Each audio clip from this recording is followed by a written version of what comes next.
Hello friends, welcome back to my channel.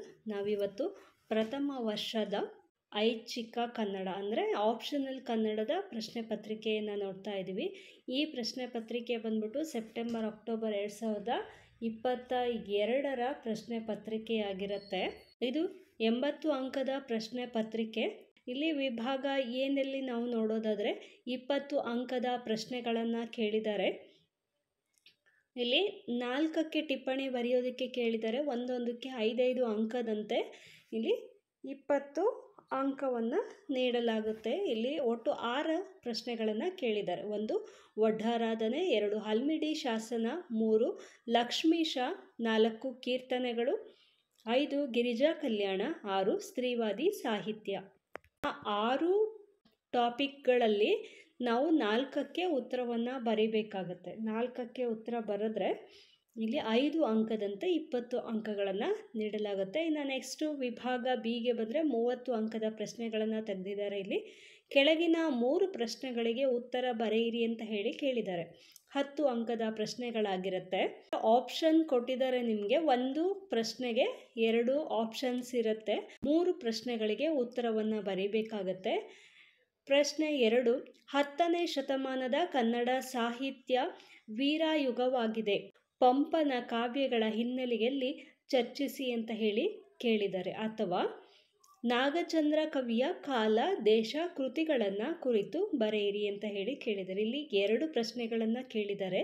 ಇದರಲ್ಲಿ ಯಾವುದಾದ್ರೂ ಒಂದು ಪ್ರಶ್ನೆಗೆ ಉತ್ತರವನ್ನು ಬರೀಬೇಕಾಗತ್ತೆ. 10 ಅಂಕದ ಪ್ರಶ್ನೆ ಆಗಿರೋದ್ರಿಂದ ನಾವಿಲ್ಲಿ 3ರಿಂದ 4 ಪುಟದಷ್ಟು ಉತ್ತರವನ್ನು ಬರೀಬೇಕಾಗುತ್ತೆ.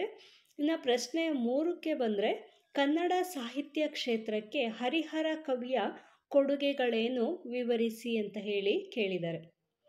ಅಥವಾ ಬಸವಣ್ಣ, ಅಲ್ಲಮಪ್ರಭು ಮತ್ತು ಅಕ್ಕ ಮಹಾದೇವಿ ಇವರಲ್ಲಿ 2 ವಚನಕಾರರ ಜೀವನ ಮತ್ತು ಸಾಹಿತ್ಯ ಕೊಡುಗೆಗಳನ್ನು ಕುರಿತು ಬರೆಯಿರಿ ಅಂತ ಹೇಳಿ ಕೇಳಿದ್ದಾರೆ. ಇಲ್ಲೂ ಸಹ 2 ಪ್ರಶ್ನೆಗಳನ್ನು ಕೇಳಿದ್ದಾರೆ.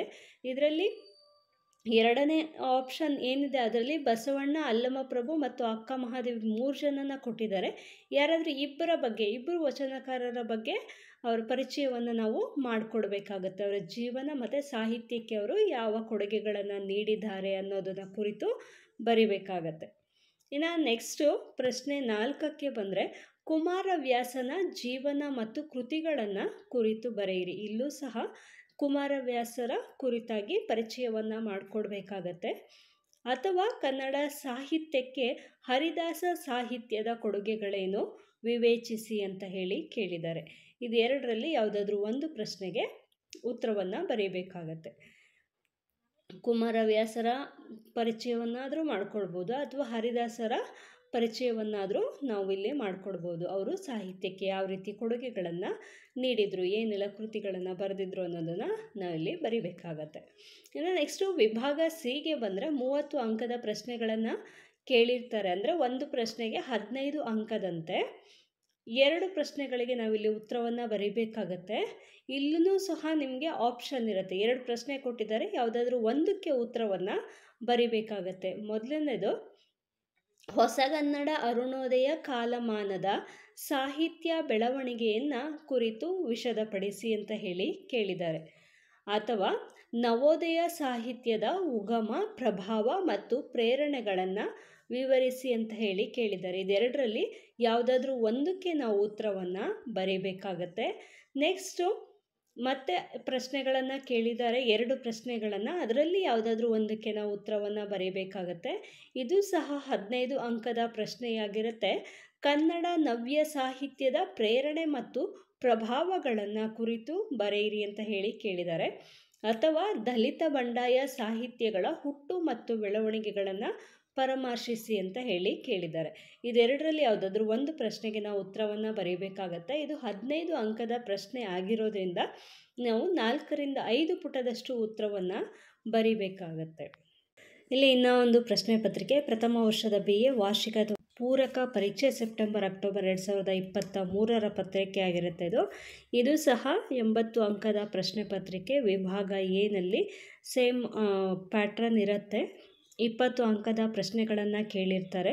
ಇವುಗಳಲ್ಲಿ 4ಕ್ಕೆ ಟಿಪ್ಪಣಿ ಬರೆಯಿರಿ ಅಂತ ಹೇಳಿ ಕೇಳಿರ್ತಾರೆ. 5 ಅಂಕದ ಪ್ರಶ್ನೆಯಾಗಿರುತ್ತೆ. 6 ಪ್ರಶ್ನೆಗಳನ್ನು ಕೇಳಿರ್ತಾರೆ. ಹಲ್ಮಿಡಿ ಶಾಸನ, ಸಾಹಸ ಭೀಮ ವಿಜಯ, ಕುಮಾರವ್ಯಾಸ, ಕೀರ್ತನೆಗಳು, ರತ್ನಾಕರ ವರ್ಣಿ, ಬಂಡಾಯ ದಲಿತ ಸಾಹಿತ್ಯ. ಇನ್ನು ವಿಭಾಗ ಬಿಗೆ ಬಂದರೆ 30 ಅಂಕದ ಪ್ರಶ್ನೆಗಳನ್ನು ಕೇಳಿರ್ತಾರೆ. ಇಲ್ಲಿ 10 ಅಂಕದ ಪ್ರಶ್ನೆಗಳಿಗೆ ಉತ್ತರವನ್ನು ಮಾಡಬೇಕಾಗುತ್ತೆ. ನಾವಿಲ್ಲಿ ಕೆಳಗಿನ ಪ್ರಶ್ನೆಗಳಿಗೆ ಉತ್ತರ ಬರೆಯಿರಿ. ಕನ್ನಡ ಸಾಹಿತ್ಯ ಚರಿತ್ರೆಯ ವಿಭಾಗ ಕ್ರಮಗಳನ್ನು ವಿವರಿಸಿ ಅಂತ ಹೇಳಿ ಕೇಳಿದ್ದಾರೆ. ಅಥವಾ ಪಂಪ ಪೂರ್ವ ಯುಗದಲ್ಲಿ ರಚನೆಗೊಂಡ ಕವಿರಾಜ ಮಾರ್ಗ ಮತ್ತು ಒಡ್ಡಾರಾಧನೆ ಕೃತಿಗಳನ್ನು ವಿವರಿಸಿ ಅಂತ ಹೇಳಿ ಕೇಳಿದ್ದಾರೆ. ಇದೆರಡರಲ್ಲಿ ಯಾವುದಾದ್ರೂ ಒಂದು ಪ್ರಶ್ನೆಗೆ ಉತ್ತರವನ್ನು ಬರೀಬೇಕಾಗತ್ತೆ. ಇದು 10 ಅಂಕದ ಪ್ರಶ್ನೆ. 3ರಿಂದ 4 ಪುಟದಷ್ಟಿರಬೇಕಾಗತ್ತೆ ನಮ್ಮ ಉತ್ತರ. ಇನ್ನು ನೆಕ್ಸ್ಟು ಪಂಪನ ಕಾಲ ಕೃತಿಗಳನ್ನು ಪರಿಚಯಿಸಿ ಅಂತ ಹೇಳಿ ಕೇಳಿದ್ದಾರೆ. ಅಥವಾ ಕನ್ನಡ ವಚನ ಸಾಹಿತ್ಯ ಸಂದರ್ಭದಲ್ಲಿ ಬಸವಣ್ಣ ಮತ್ತು ಅಕ್ಕ ಮಹಾದೇವಿಯರ ವಚನಗಳನ್ನು ವಿವರಿಸಿ ಅಂತ ಹೇಳಿ ಕೇಳಿದ್ದಾರೆ. ಇದರಲ್ಲೂ ಸಹ 2 ಪ್ರಶ್ನೆಗಳನ್ನು ಕೊಟ್ಟಿದ್ದಾರೆ. ಯಾವುದಾದ್ರೂ ಒಂದಕ್ಕೆ ಉತ್ತರವನ್ನು ಬರಿಬೇಕಾಗತ್ತೆ. ಇನ್ನು ಪ್ರಶ್ನೆ 4ಕ್ಕೆ ಬಂದರೆ ಲಕ್ಷ್ಮೀಶ ಕವಿಯ ಕಾಲ ದೇಶ ಕೃತಿಗಳನ್ನು ಪರಿಚಯಿಸಿ ಅಂತ ಹೇಳಿ ಕೇಳಿದ್ದಾರೆ. ಅಥವಾ ಕನ್ನಡ ಸಾಹಿತ್ಯಕ್ಕೆ ಹರಿಹರ ಮತ್ತು ರಾಘವಾಂಕರ ಕೊಡುಗೆಗಳನ್ನು ಚರ್ಚಿಸಿ ಅಂತ ಹೇಳಿ ಕೇಳಿದ್ದಾರೆ. ಇಲ್ಲೂ ಸಹ 2 ಪ್ರಶ್ನೆ ಇರುತ್ತೆ. ಯಾವುದಾದ್ರೂ ಒಂದಕ್ಕೆ ಉತ್ತರವನ್ನು ಬರೀಬೇಕಾಗತ್ತೆ. ಇಲ್ಲಿ ಆಪ್ಷನ್ಸ್ ಇರೋದ್ರಿಂದ ನಿಮಗೆ ಯಾವುದು ಈಸಿ ಆಗೋಕ್ಕೆ ಉತ್ತರವನ್ನು ಬರೆಯೋದಕ್ಕೆ ಗೊತ್ತಿರುತ್ತೆ ಅಂಥದ್ದನ್ನು ಸೆಲೆಕ್ಟ್ ಮಾಡಿಕೊಂಡು ಉತ್ತರವನ್ನು ಬರೆಯಿರಿ. ಇನ್ನು ವಿಭಾಗ ಸಿಗೆ ಬಂದರೆ 30 ಅಂಕದ ಪ್ರಶ್ನೆಗಳನ್ನು ತೆಗೆದಿರ್ತಾರೆ. ವಿಭಾಗ ಸಿನಲ್ಲಿ ಒಂದು ಪ್ರಶ್ನೆಗೆ ಉತ್ತರ ಬರೆಯಿರಿ ಅಂತ ಹೇಳಿ ಕೇಳಿದ್ದಾರೆ. ಇದು 15 ಅಂಕದ ಪ್ರಶ್ನೆಗಳಾಗಿರುತ್ತೆ. ಇಲ್ಲೂ ಸಹ ಪ್ರಶ್ನೆಗಳಿಗೆ ಇಲ್ಲಿ ಆಪ್ಷನ್ಸ್ ಇರುತ್ತೆ. ಆಪ್ಷನ್ಸ್ ಇರೋದ್ರಿಂದ ನೀವು ಯಾವುದಾದ್ರೂ ಒಂದು ಪ್ರಶ್ನೆಗೆ ಉತ್ತರವನ್ನು ಬರೀಬೇಕಾಗತ್ತೆ. ಒಟ್ಟು 2 ಪ್ರಶ್ನೆಗಳಿಗೆ ಉತ್ತರವನ್ನು ಬರೀಬೇಕಾಗತ್ತೆ. ಇಲ್ಲಿ ಪ್ರಶ್ನೆ 5 ಹೊಸಗನ್ನಡ ಸಾಹಿತ್ಯದ ಪ್ರಮುಖ ಘಟ್ಟಗಳನ್ನು ಕುರಿತು ಬರೆಯಿರಿ ಅಂತ ಹೇಳಿ ಕೇಳಿದ್ದಾರೆ. ಅಥವಾ ಪ್ರಗತಿಶೀಲ ಸಾಹಿತ್ಯ ಚಳುವಳಿಯ ಲಕ್ಷಣಗಳ ಹಿನ್ನೆಲೆ ಪ್ರಭಾವಗಳನ್ನು ಚರ್ಚಿಸಿ ಅಂತ ಹೇಳಿ ಕೇಳಿದ್ದಾರೆ. 5 ಮತ್ತು 6 ಇವೆರಡು ಪ್ರಶ್ನೆಗಳಲ್ಲಿ ಯಾವುದಾದ್ರೂ ಒಂದು ಪ್ರಶ್ನೆಗೆ ನೀವು ಉತ್ತರವನ್ನು ಬರೀಬೇಕಾಗತ್ತೆ. ಇನ್ನು ನೆಕ್ಸ್ಟ್ ಬಂದರೆ ಒಂದು ಪ್ರಶ್ನೆಗೆ ಉತ್ತರ ಬರೆಯಿರಿ ಅಂತ ಸೇಮ್ 15 ಅಂಕದ ಪ್ರಶ್ನೆಗಳನ್ನು ಕೇಳಿರ್ತಾರೆ. ಪ್ರಶ್ನೆ ಬಂದ್ಬಿಟ್ಟು ಹೊಸಗನ್ನಡ ಸಾಹಿತ್ಯಕ್ಕೆ ಹಿನ್ನೆಲೆ, ಪ್ರಭಾವ ಮತ್ತು ವೈಶಿಷ್ಟ್ಯಗಳನ್ನು ವಿವರಿಸಿ ಅಂತ ಹೇಳಿ ಕೇಳಿದ್ದಾರೆ. ಅಥವಾ ಮಹಿಳಾ ಸಾಹಿತ್ಯದ ಉಗಮ ಮತ್ತು ವಿಕಾಸವನ್ನು ಚರ್ಚಿಸಿ ಅಂತ ಹೇಳಿ ಕೇಳಿದ್ದಾರೆ. ಇಲ್ಲಿ 7 ಮತ್ತು 8 2 ಪ್ರಶ್ನೆಗಳೇನಿರುತ್ತೆ ಅದೆರಡರಲ್ಲಿ ಯಾವುದಾದ್ರೂ ಒಂದಕ್ಕೆ ಉತ್ತರವನ್ನು ಬರೀಬೇಕಾಗತ್ತೆ. ಇದು 15 ಅಂಕದ ಪ್ರಶ್ನೆಗಳಾಗಿರೋದ್ರಿಂದ 4ರಿಂದ 5 ಪುಟದಷ್ಟು ಉತ್ತರವನ್ನು ಬರೀಬೇಕಾಗತ್ತೆ. ಇಲ್ಲಿ ನಾವು ನೋಡ್ದಂಗೆ ಪ್ರಶ್ನೆಗಳು 10 ಮತ್ತು 15 ಅಂಕದ ಪ್ರಶ್ನೆಗಳು ಜಾಸ್ತಿ ಇರೋದ್ರಿಂದ ಟೈಮ್ಸು ಸಾಕಾಗೋದಿಲ್ಲ. ಹಾಗಾಗಿ ಆದಷ್ಟು ಬೇಗ ಉತ್ತರಗಳನ್ನು ಬರೆಯುವಂಥ ಪ್ರಯತ್ನವನ್ನು ಮಾಡಿ, ಟೈಮ್ ವೇಸ್ಟ್ ಮಾಡಬೇಡಿ. ಹಾಗೆಯೇ ನನಗೆ ಕನ್ನಡ ಆಪ್ಷನಲ್ ಬಗ್ಗೆ ಅಷ್ಟೆಲ್ಲ ಐಡಿಯಾ ಇಲ್ಲ. ಹಾಗಾಗಿ ಕನ್ನಡ ಆಪ್ಷನಲ್ ಸಬ್ಜೆಕ್ಟಲ್ಲಿ ಯಾವೆಲ್ಲ ಪಠ್ಯಗಳು ಬರುತ್ತೆ ಅನ್ನೋದ್ರ ಬಗ್ಗೆ ಡೀಟೇಲ್ಸ್ ಆಗಿ ಗೊತ್ತಿಲ್ಲ. ಸೊ ನೀವೇ ಅದನ್ನು ನೋಡಿಕೊಂಡು ಯಾವ್ಯಾವ ಬ್ಲಾಕಿಂದ ತೆಗೆದ್ರೆ, ಇಲ್ಲಿ ವಿಭಾಗ ಸಿ, ವಿಭಾಗ ಎ ಅಂತ ಏನಿರುತ್ತೆ ಅದು ಒಂದೊಂದು ಬ್ಲಾಕಿಂದ ಕೊಟ್ಟಿರ್ತಾರೆ. ಅದನ್ನು ನೋಡಿಕೊಂಡು ನೀವು ಇದರಲ್ಲಿ ಯಾವುದು ಮುಖ್ಯವಾದಂತಹ ಪ್ರಶ್ನೆಗಳಾಗತ್ತೆ ಅನ್ನೋದನ್ನು ನೀವು ಓದಬೇಕಾಗತ್ತೆ. ಯಾವ ಎಲ್ಲ ಘಟಕಗಳು ಇಂಪಾರ್ಟೆಂಟ್ ಆಗುತ್ತೆ ಅನ್ನೋದನ್ನು ನೀವೇ ಗುರ್ತು ಮಾಡಿಕೊಂಡು ಓದ್ಕೋಬೇಕಾಗತ್ತೆ. ನನಗೆ ಇಲ್ಲಿ ಪ್ರಶ್ನೆ ಪತ್ರಿಕೆಗಳು ಸಿಕ್ಕಿಲ್ಲ, ಹಾಗಾಗಿ ನನಗೆ ಪ್ರಶ್ನೆ ಪತ್ರಿಕೆಗಳನ್ನು ಹಾಕೋದಕ್ಕೆ ಆಗ್ತಾ ಇಲ್ಲ. ಅಂತೂ ಕಷ್ಟಪಟ್ಟು 2 ಪ್ರಶ್ನೆ ಪತ್ರಿಕೆಗಳು ಸಿಕ್ತು, ಅದನ್ನೇ ನಾನಿಲ್ಲಿ ಹಾಕಿದ್ದೀನಿ. ಇನ್ನು ಒಂದು ಪ್ರಶ್ನೆ ಪತ್ರಿಕೆ ಇದೆ, ಅದು 90 ಅಂಕದ ಪ್ರಶ್ನೆ ಪತ್ರಿಕೆ. ನೋಡೋಣ ಸೇಮ್ ಸಿಲೆಬಸ್ ಇದೆಯಾ ಅಂತ. ಇಲ್ಲಿ ಇನ್ನೂ ಒಂದು ಪ್ರಶ್ನೆ ಪತ್ರಿಕೆ ಇದೆ. ಇದು ಬಂದ್ಬಿಟ್ಟು BA ಪರೀಕ್ಷೆ ಫೆಬ್ರವರಿ ಮಾರ್ಚ್ 2023 ಓಲ್ಡ್ ಸ್ಲ್ಯಾಮಿನ ಪ್ರಶ್ನೆ ಪತ್ರಿಕೆ. ಇದು 90 ಅಂಕದ ಪ್ರಶ್ನೆ ಪತ್ರಿಕೆ ಆಗಿರುತ್ತೆ. ಅದೇ ವಿಭಾಗ ಎನಲ್ಲಿ 30 ಅಂಕದ ಪ್ರಶ್ನೆಗಳನ್ನು ತೆಗೆದಿದ್ದಾರೆ. 2 ಪ್ರಶ್ನೆಗಳನ್ನು ಕೊಟ್ಟಿದ್ದಾರೆ. ಯಾವುದಾದ್ರೂ ಒಂದಕ್ಕೆ ನಾವು ಉತ್ತರವನ್ನು ಬರೀಬೇಕಾಗುತ್ತೆ. ಇದು ಒಂದು ಪ್ರಶ್ನೆಗೆ 15 ಅಂಕವನ್ನು ನೀಡಲಾಗುತ್ತೆ. ಕನ್ನಡ ಸಾಹಿತ್ಯ ಅಧ್ಯಯನದ ವಿಭಾಗ ಕ್ರಮಗಳನ್ನು ಕುರಿತು ಬರೆಯಿರಿ ಅಂತ ಹೇಳಿ ಕೇಳಿದ್ದಾರೆ. ಅಥವಾ ಕನ್ನಡ ಸಾಹಿತ್ಯಕ್ಕೆ ಪಂಪನ ಕೊಡುಗೆಯನ್ನು ತಿಳಿಸಿ ಅಂತ ಹೇಳಿ ಕೇಳಿದ್ದಾರೆ. ಈ ಪ್ರಶ್ನೆಯನ್ನು ಹಿಂದಿನ ಪ್ರಶ್ನೆ ಪತ್ರಿಕೆಯಲ್ಲೂ ಸಹ ನಾವು ನೋಡಿದ್ವಿ. ಇದೆರಡರಲ್ಲಿ ಯಾವುದಾದ್ರೂ ಒಂದು ಪ್ರಶ್ನೆಗೆ ನೀವು ಉತ್ತರವನ್ನು ಬರೀಬೇಕಾಗುತ್ತೆ. ಇದು 15 ಅಂಕದ ಪ್ರಶ್ನೆ. ನಾವು 4ರಿಂದ 5 ಪುಟದಷ್ಟು ಉತ್ತರವನ್ನು ಬರೀಬೇಕಾಗತ್ತೆ. ಇನ್ನು ನೆಕ್ಸ್ಟು ಎರಡನೆಯ ಪ್ರಶ್ನೆ, ಒಂದು ಪ್ರಶ್ನೆಗೆ ಉತ್ತರಿಸಿ ಅಂತ ಸೇಮ್ ಆ್ಯಸ್ ಇಟ್ ಈಸ್ 15 ಅಂಕದ ಪ್ರಶ್ನೆ. ಯಾವುದಾದ್ರೂ ಒಂದಕ್ಕೆ ನಾವು ಉತ್ತರವನ್ನು ಬರೀಬೇಕಾಗತ್ತೆ. ದೇಶಿ ಕಾವ್ಯ ಪದ್ಧತಿಯ ಉಗಮ ಮತ್ತು ವಿಕಾಸವನ್ನು ವಿವರಿಸಿ ಅಂತ ಹೇಳಿ ಕೇಳಿದ್ದಾರೆ. ಮೋಸ್ಟ್ಲಿ ಇದನ್ನು ಕೇಳಿದರು ಅಂತ ಅಂದ್ಕೊಳ್ತೀನಿ. ನೆಕ್ಸ್ಟು ವಚನ ಸಾಹಿತ್ಯಕ್ಕೆ ಬಸವಣ್ಣನವರ ಕೊಡುಗೆಯನ್ನು ನಿರೂಪಿಸಿ ಅಂತ ಹೇಳಿ ಕೇಳಿದ್ದಾರೆ. ಇದೆರಡರಲ್ಲಿ ಯಾವುದಾದ್ರೂ ಒಂದಕ್ಕೆ ಉತ್ತರವನ್ನು ಬರೀಬೇಕಾಗತ್ತೆ. ನಾವು ಹಿಂದಿನ ಪ್ರಶ್ನೆ ಪತ್ರಿಕೆಯಲ್ಲಿ ಬಸವಣ್ಣನವರ ಬಗ್ಗೆ 2 ಪ್ರಶ್ನೆ ಪತ್ರಿಕೆಯಲ್ಲೂ ಸಹ ನೋಡಿದ್ವಿ. ಇನ್ನು ನೆಕ್ಸ್ಟು ವಿಭಾಗ ಬಿಗೆ ಬಂದರೆ, ಒಂದು ಪ್ರಶ್ನೆಗೆ ಉತ್ತರಿಸಿ ಅಂತ ಹೇಳಿ ಕೇಳಿದ್ದಾರೆ. 10 ಅಂಕದ ಪ್ರಶ್ನೆಯಾಗಿರುತ್ತೆ. ಕನ್ನಡ ಸಾಹಿತ್ಯದಲ್ಲಿ ಕುಮಾರವ್ಯಾಸನ ಸ್ಥಾನ ಮತ್ತು ಮಾನವನ್ನು ವಿವರಿಸಿ ಅಂತ ಹೇಳಿ ಕೇಳಿದ್ದಾರೆ.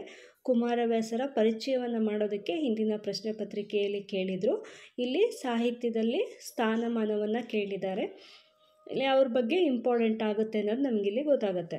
ನೆಕ್ಸ್ಟು ಎರಡನೆಯ ಪ್ರಶ್ನೆ, ಹರಿದಾಸ ಪಂಥದ ಸಾಮಾಜಿಕ ಮತ್ತು ಧಾರ್ಮಿಕ ನಿಲುವುಗಳನ್ನು ದಾಸನ ಕೀರ್ತನೆಗಳ ಮೂಲಕ ತಿಳಿಸಿ ಅಂತ ಹೇಳಿ ಕೇಳಿದ್ದಾರೆ. ಇದರಲ್ಲಿ 2 ಪ್ರಶ್ನೆಗಳನ್ನು ಕೊಟ್ಟಿದ್ದಾರೆ. ಯಾವುದಾದ್ರೂ ಒಂದಕ್ಕೆ ನಾವು ಉತ್ತರವನ್ನು ಬರೀಬೇಕಾಗತ್ತೆ. 10 ಅಂಕದ ಪ್ರಶ್ನೆ, 3ರಿಂದ 4 ಪುಟದಷ್ಟು ಉತ್ತರವನ್ನು ಬರೀಬೇಕು. ನೆಕ್ಸ್ಟು ಪ್ರಶ್ನೆ 4ಕ್ಕೆ ಬಂದರೆ, ಇದು ಸಹ 10 ಅಂಕದ ಪ್ರಶ್ನೆಯಾಗಿರುತ್ತೆ. ಇದರಲ್ಲಿ 2ರಲ್ಲಿ ಯಾವುದಾದ್ರೂ ಒಂದಕ್ಕೆ ನಾವು ಉತ್ತರವನ್ನು ಬರೀಬೇಕಾಗತ್ತೆ. ಕನ್ನಡ ಸಾಹಿತ್ಯದಲ್ಲಿ ರತ್ನಾಕರ ವರ್ಣಿಯ ಸ್ಥಾನವನ್ನು ಕುರಿತು ಚರ್ಚಿಸಿ ಅಂತ ಹೇಳಿ ಕೇಳಿದ್ದಾರೆ. ಅಥವಾ ಹೊಸಗನ್ನಡದ ಅರುಣೋದಯ ಕಾಲದ ಸಾಹಿತ್ಯವನ್ನು ವಿವರಿಸಿ ಅಂತ ಹೇಳಿ ಕೇಳಿದ್ದಾರೆ. ಇದೆರಡರಲ್ಲಿ ಯಾವುದಾದ್ರೂ ಒಂದಕ್ಕೆ ನಾವು ಉತ್ತರವನ್ನು ಬರೀಬೇಕಾಗತ್ತೆ. ನೆಕ್ಸ್ಟು ಪ್ರಶ್ನೆ 5 ಕೇಳಿದರೆ, ಒಂದು ಪ್ರಶ್ನೆಗೆ ಉತ್ತರಿಸಿ ಅಂತ ಹೇಳಿ. ಇದು ಸಹ 10 ಅಂಕದ ಪ್ರಶ್ನೆಯಾಗಿರುತ್ತೆ. 2 ಪ್ರಶ್ನೆಗಳನ್ನು ಕೊಟ್ಟಿದ್ದಾರೆ. ಯಾವುದಾದ್ರೂ ಒಂದಕ್ಕೆ ಉತ್ತರವನ್ನು ಬರೀಬೇಕಾಗುತ್ತೆ. ನವೋದಯ ಸಾಹಿತ್ಯದ ಪ್ರೇರಣೆ ಮತ್ತು ಪ್ರಭಾವವನ್ನು ವಿವರಿಸಿ ಅಂತ ಹೇಳಿ ಕೇಳಿದ್ದಾರೆ. ನೆಕ್ಸ್ಟ್ ಎರಡನೆಯ ಪ್ರಶ್ನೆ, ದಲಿತ ಸಾಹಿತ್ಯದ ಹುಟ್ಟು ಮತ್ತು ಬೆಳವಣಿಗೆಯನ್ನು ವಿಶದಪಡಿಸಿ ಅಂತ ಹೇಳಿ ಹಿಂದಿನ ಪ್ರಶ್ನೆ ಪತ್ರಿಕೆಯಲ್ಲೂ ಸಹ ನಾವು ನೋಡಿದ್ವಿ. ಇದು ರಿಪೀಟ್ ಆಗಿ ಇಲ್ಲೂ ಸಹ ಬಂದಿದೆ. ಇಲ್ಲಿ 2ರಲ್ಲಿ ಯಾವುದಾದ್ರೂ ಒಂದಕ್ಕೆ ನಾವು ಉತ್ತರವನ್ನು ಬರೀಬೇಕಾಗತ್ತೆ. ನೆಕ್ಸ್ಟ್ ವಿಭಾಗ ಸಿಗೆ ಬಂದರೆ 15 ಅಂಕದ ಪ್ರಶ್ನೆಗಳನ್ನು ಇಲ್ಲಿ ತೆಗಿತಾರೆ. 3 ವಿಷಯಗಳನ್ನು ಕುರಿತು ಬರೆಯಿರಿ ಅಂತ ಹೇಳಿ ಕೇಳಿದ್ದಾರೆ. 5 ಅಂಕದ ಪ್ರಶ್ನೆಗಳಾಗಿರುತ್ತೆ.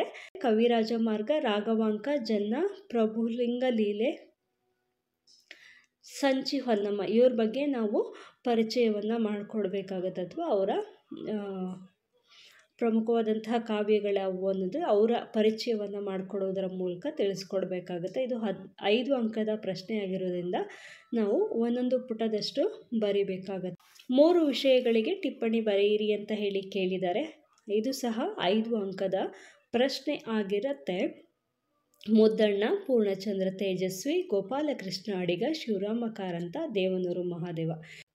ಇಲ್ಲಿ ಇನ್ನೊಂದು ಪ್ರಶ್ನೆ ಪತ್ರಿಕೆ ಇದೆ. ಇದು ಸಹ 90 ಅಂಕದ ಪ್ರಶ್ನೆ ಪತ್ರಿಕೆ. ಇದರಲ್ಲಿ ನೀವು ಪ್ರಶ್ನೆಗಳು ಯಾವುದೆಲ್ಲ ರಿಪೀಟಾಗಿ ಬಂದಿದೆ ಅನ್ನೋದನ್ನು ನೋಡ್ಕೊಳ್ತಾ ಹೋಗಿ. ಅದನ್ನು ಓದ್ಕೊಂಡ್ರೆ ನಿಮಗೆ ಪರೀಕ್ಷೆಗೆ ಯೂಸ್ ಆಗ್ಬೋದು ಅನ್ನೋ ಉದ್ದೇಶದಿಂದ ನಾನು ಈ ಪ್ರಶ್ನೆ ಪತ್ರಿಕೆಯನ್ನು ಹೇಳ್ತಿರೋದು. ಇದು ಬಂದ್ಬಿಟ್ಟು ಏಪ್ರಿಲ್-ಮೇ 2022 ಪ್ರಶ್ನೆ ಪತ್ರಿಕೆ ಆಗಿರುತ್ತೆ. ಓಲ್ಡ್ ಸ್ಲ್ಯಾಮ್ನ ಪ್ರಶ್ನೆ ಪತ್ರಿಕೆ ಆಗಿರುತ್ತೆ. ನಿಮಗೆ 80 ಅಂಕದ ಪ್ರಶ್ನೆ ಪತ್ರಿಕೆ ಇರುತ್ತೆ. ಇದು ಪ್ಯಾಟ್ರನ್ ಏನು ಅಂತಂದರೆ, ಪ್ಯಾಟ್ರನ್ ಏನು ನೋಡೋಕ್ಕೆ ಹೋಗಬೇಡಿ. ಜಸ್ಟ್ ಪ್ರಶ್ನೆಗಳು ಯಾವುದೆಲ್ಲ ರಿಪೀಟ್ ಆಗಿದೆ ಅನ್ನೋದನ್ನು ನೋಡಿಕೊಂಡ್ರೆ ಸಾಕಾಗತ್ತೆ ನಿಮಗೆ. ಒಂದು ಪ್ರಶ್ನೆಗೆ ಉತ್ತರಿಸಿ ಅಂತ ಹೇಳಿ ಕೇಳಿದರೆ ವಿಭಾಗ ಏನಲ್ಲಿ 15 ಅಂಕದ ಪ್ರಶ್ನೆ. ಇಲ್ಲಿ 2 ಪ್ರಶ್ನೆಗಳನ್ನು ಕೊಟ್ಟಿರ್ತಾರೆ. ಯಾವುದಾದ್ರೂ ಒಂದಕ್ಕೆ ಉತ್ತರವನ್ನು ಬರೀಬೇಕಾಗತ್ತೆ. ಇಲ್ಲಿ 90 ಅಂಕದ ಪ್ರಶ್ನೆ ಪತ್ರಿಕೆಗೂ 80 ಅಂಕದ ಪ್ರಶ್ನೆ ಪತ್ರಿಕೆಗೂ ಏನೂ ಡಿಫ್ರೆನ್ಸ್ ಇರಲ್ಲ. ಅಲ್ಲಿ ಹೆಚ್ಚಿಗೆ 10 ಅಂಕದ ಪ್ರಶ್ನೆಗಳನ್ನು ಕೇಳಿರ್ತಾರೆ ಅಷ್ಟೇ. ಬಿಟ್ಟರೆ ಪ್ರಶ್ನೆಗಳು ಎಲ್ಲ ಸೇಮೇ ಇರುತ್ತೆ ನಿಮಗೆ. ಅದರಲ್ಲಿ ಏನು ಕೇಳಿರ್ತಾರೆ ಅದೇ ಥರ ಪ್ಯಾಟ್ರನ್ ಎಲ್ಲೂ ಇರುತ್ತೆ. ಕೊನೆಯಲ್ಲಿ ಮಾತ್ರ 10 ಅಂಕದ ಪ್ರಶ್ನೆಯನ್ನು ಹೆಚ್ಚಿಗೆ ಕೇಳಿರ್ತಾರೆ ಅಷ್ಟೇ, ಇನ್ನೇನಿಲ್ಲ. ಹಾಗಾಗಿ ನಿಮ್ಗೆ ಇಲ್ಲೇನು ಪ್ರಶ್ನೆಗಳನ್ನು ಕೇಳಿದ್ದಾರೆ ಇದು ನಿಮ್ಮ ಈಗಿನ ಪಠ್ಯ ಪುಸ್ತಕಕ್ಕೆ ಸಂಬಂಧಪಟ್ಟಿದ್ದಿದ್ರೆ ಅದನ್ನು ಮಾರ್ಕ್ ಮಾಡ್ಕೊಳ್ಳಿ, ಅದನ್ನು ಓದ್ಕೊಳ್ಳಿ. ಅದು ನಿಮಗೆ ಪರೀಕ್ಷೆಯಲ್ಲಿ ಬಂದರೆ ಎಕ್ಸಾಮ್ಗೆ ಬಂದರೆ ಓದೋದಕ್ಕೆ ಅಥವಾ ಬರೆಯೋದಕ್ಕೆ ಈಸಿ ಆಗಲಿ ಅನ್ನೋ ಉದ್ದೇಶದಿಂದ ಯಾವ ರೀತಿ ಪ್ರಶ್ನೆಗಳು ಬಂದಿದ್ದಾವೆ ಅನ್ನೋದನ್ನು ನಾನಿಲ್ಲಿ ಹೇಳ್ತಿರೋದಷ್ಟೇ. ನೀವು ಪ್ರಶ್ನೆ ಪತ್ರಿಕೆಯನ್ನು ನೋಡೋದಕ್ಕೆ ಮೊದಲು ನಿಮ್ಮ ಟೆಕ್ಸ್ಟ್ ಬುಕ್ಕನ್ನು ಇಟ್ಕೊಂಡು ಯಾವೆಲ್ಲ ಪ್ರಶ್ನೆಗಳು ರಿಪೀಟಾಗಿ ಬಂದಿದೆ ಅನ್ನೋದನ್ನು ಮಾರ್ಕ್ ಮಾಡ್ಕೊಳ್ತಾ ಹೋಗಬೇಕು. ನಾನು ಇದನ್ನ ಪ್ರತಿ ಸತಿ ಹೇಳ್ತಾ ಇರ್ತೀನಿ. ಈ ರೀತಿ ಮಾಡೋದ್ರಿಂದ ನಿಮ್ಗೇನಾಗುತ್ತೆ, ಯಾವೆಲ್ಲ ಪ್ರಶ್ನೆಗಳು ರಿಪೀಟಾಗಿ ಬಂದಿದೆ ಅಂತ ಹೇಳಿ ಫಸ್ಟ್ ನೀವು ನೋಡಿಕೊಂಡು ನೆಕ್ಸ್ಟು ಮಿಕ್ಕಿದ್ದನ್ನು ಓದ್ಕೊಳ್ತಾ ಹೋದರೆ ನಿಮ್ಗೆ ಇಂಪಾರ್ಟೆಂಟ್ ಇರೋದನ್ನು ಓದೋದಕ್ಕೆ ಸುಲಭ ಆಗುತ್ತೆ. ಹಾಗಾಗಿ ಫಸ್ಟು ನಾವು ಏನನ್ನು ಫೋಕಸ್ ಮಾಡಬೇಕು ಅಂದರೆ ಇಂಪಾರ್ಟೆಂಟ್ ಏನಿದೆ ಅದ್ರ ಬಗ್ಗೆ ಫೋಕಸ್ ಮಾಡಿ ಅದು ಓದಿದ ನಂತರ ನೆಕ್ಸ್ಟು ಮಿಕ್ಕಿದ್ದನ್ನು ಓದ್ಕೊಳ್ತಾ ಹೋಗ್ಬೋದು. ಸೊ ಆ ಉದ್ದೇಶದಿಂದ ನಾವು ಹಳೆ ಪ್ರಶ್ನೆ ಪತ್ರಿಕೆಯನ್ನು ನೋಡೋದು ಮತ್ತು ಪ್ರಶ್ನೆ ಪತ್ರಿಕೆಯನ್ನು ಯಾವ ರೀತಿಯೆಲ್ಲ ತೆಗಿತಾರೆ ಅನ್ನೋದು ಸಹ ನಮಗೆ ಇಲ್ಲಿ ಗೊತ್ತಾಗತ್ತೆ.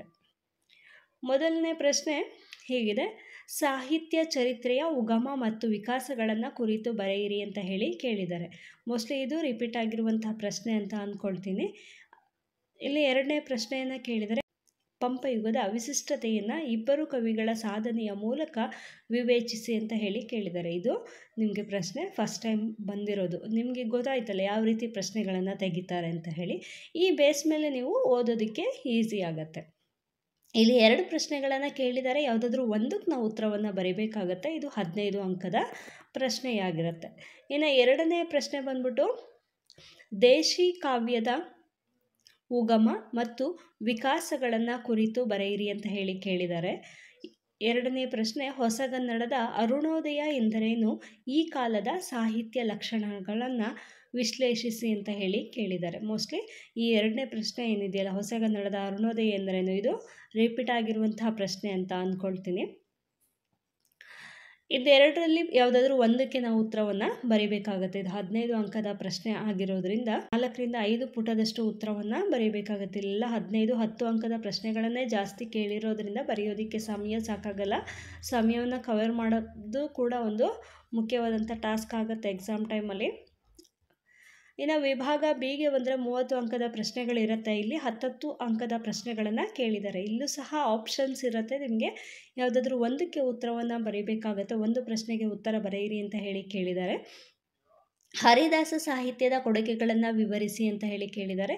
ಎರಡನೆಯ ಪ್ರಶ್ನೆ ಚಾಮರಸನ ಕಾಲ ಮತ್ತು ಕೃತಿಗಳನ್ನು ವಿವೇಚಿಸಿ ಅಂತ ಹೇಳಿ ಕೇಳಿದ್ದಾರೆ. ಇದು 10 ಅಂಕದ ಪ್ರಶ್ನೆ. 2 ಪ್ರಶ್ನೆಗಳನ್ನು ಕೇಳಿದರೆ ಯಾವುದಾದ್ರೂ ಒಂದಕ್ಕೆ ಉತ್ತರವನ್ನು ಬರೀಬೇಕಾಗತ್ತೆ. ಇಲ್ಲಿ ನೋಡಿ, ನಾವು ನೋಡ್ತಿರುವಂತಹ ಎಲ್ಲ ಪ್ರಶ್ನೆಗಳು ಸ್ವಲ್ಪ ಹೊಸದಾಗಿ ಬಂದಿರುವಂತಹ ಪ್ರಶ್ನೆಯಾಗಿರುತ್ತೆ. ಇನ್ನು ಪ್ರಶ್ನೆ 4, ಒಂದು ಪ್ರಶ್ನೆಗೆ ಉತ್ತರ ಬರೆಯಿರಿ ಅಂತ ಹೇಳಿ ಕೇಳಿದರೆ ಕುಮಾರವ್ಯಾಸನ ಕವಿತಾ ಪ್ರತಿಭೆಯನ್ನು ವಿವರಿಸಿ ಅಂತ ಹೇಳಿ ಕೇಳಿದ್ದಾರೆ. ಹಿಂದಿನ ಪ್ರಶ್ನೆ ಪತ್ರಿಕೆಯಲ್ಲಿ ಕುಮಾರವ್ಯಾಸರ ಕುರಿತು ಬರೆಯೋದಕ್ಕೆ ಕೇಳಿದರು. ನೆಕ್ಸ್ಟ್ ಎರಡನೆಯ ಪ್ರಶ್ನೆ ರತ್ನಾಕರ ವರ್ಣಿಯ ಕೊಡುಗೆ ಏನು, ಪರಿಚಯಿಸಿ ಅಂತ ಹೇಳಿ ಕೇಳಿದ್ದಾರೆ. ಇದನ್ನು ಸಹ ರತ್ನಾಕರ ವರ್ಣಿ ಬಗ್ಗೆ ಸಹ ಹಿಂದಿನ ಪ್ರಶ್ನೆ ಪತ್ರಿಕೆಯಲ್ಲಿ ಕೇಳಿದರು. ಇದು ರಿಪೀಟ್ ಆಗಿ ಬಂದಿರುವಂತಹ ಒಂದು ಪ್ರಶ್ನೆ ಆಗಿರುತ್ತೆ. ಇದು ಸಹ 2 ಪ್ರಶ್ನೆಗಳನ್ನು ಕೊಟ್ಟಿರೋದ್ರಿಂದ ನಾವು ಯಾವುದಾದ್ರೂ ಒಂದಕ್ಕೆ ಉತ್ತರವನ್ನು ಬರೀಬೇಕಾಗತ್ತೆ. ನೆಕ್ಸ್ಟು ಪ್ರಶ್ನೆ 5, ಹೊಸಗನ್ನಡ ಸಾಹಿತ್ಯದ ವಿವಿಧ ಕಾಲಘಟ್ಟಗಳನ್ನು ವಿವರಿಸಿ ಅಂತ ಹೇಳಿ ಕೇಳಿದ್ದಾರೆ. ಅಥವಾ ಹೊಸಗನ್ನಡಕ್ಕೆ ದ ರಾ ಬೇಂದ್ರೆಯವರ ಕೊಡುಗೆ ಏನು ಅಂತ ಹೇಳಿ ಕೇಳಿದ್ದಾರೆ. ಇದೆರಡರಲ್ಲಿ ಯಾವುದಾದ್ರೂ ಒಂದಕ್ಕೆ ನಾವು ಉತ್ತರವನ್ನು ಬರೀಬೇಕಾಗತ್ತೆ. ವಿಭಾಗ ಸಿನಲ್ಲಿ 15 ಅಂಕದ ಪ್ರಶ್ನೆಗಳಿರುತ್ತೆ. 3 ವಿಷಯಗಳನ್ನು ಕುರಿತು ಬರೆಯಿರಿ ಅಂತ ಹೇಳಿ ಕೇಳಿದ್ದಾರೆ. ಜೈಮಿನಿ ಭಾರತ, ರಾಮಾಶ್ವಮೇಧ, ತೊರವೆ ರಾಮಾಯಣ, ಹರಿಶ್ಚಂದ್ರ ಕಾವ್ಯ, ಮುದ್ರಾ ಮಂಜೂಷ. 5ರಲ್ಲಿ ನಾವು ಯಾವುದಾದ್ರೂ 3 ವಿಷಯಗಳನ್ನು ಕುರಿತು ಬರೀಬೇಕಾಗತ್ತೆ. ಇನ್ನು ವಿಭಾಗ ಡಿಗೆ ಬಂದರೆ 15 ಅಂಕದ ಪ್ರಶ್ನೆಗಳನ್ನು ತೆಗೆದಿರ್ತಾರೆ. ಇದರಲ್ಲಿ 3 ವಿಷಯಗಳಿಗೆ ಟಿಪ್ಪಣಿ ಬರೆಯಿರಿ ಅಂತ ಹೇಳಿ ಕೇಳಿದ್ದಾರೆ. ಹೊಸಗನ್ನಡದ ಲೇಖಕರ ಪರಿಚಯವನ್ನು ಮಾಡೋದಕ್ಕೆ ಕೇಳಿದ್ದಾರೆ. ಕುವೆಂಪು, BM ಶ್ರೀ, ಮಾಸ್ತಿ, ಗೋಪಾಲಕೃಷ್ಣ ಅಡಿಗ, GS ಶಿವರುದ್ರಪ್ಪ ಎಲ್ಲ ಮುಖ್ಯವಾದಂಥ ಲೇಖಕರಾಗಿರ್ತಾರೆ. ಇವರೆಲ್ಲರ ಬಗ್ಗೆ ನಾವು ಟಿಪ್ಪಣಿಯನ್ನು ಬರೀಬೇಕಾಗತ್ತೆ. ಇದರಿಂದ ನಿಮಗೇನಾದರೂ ಸ್ವಲ್ಪನಾದರೂ ಯೂಸ್ ಆಗ್ಬೋದು ಅನ್ನೋ ಉದ್ದೇಶದಿಂದ ನಾನು ಈ ವಿಡಿಯೋವನ್ನು ಮಾಡ್ತಾ ಇರೋದು. Thank you for watching. Keep watching. Take care. Bye.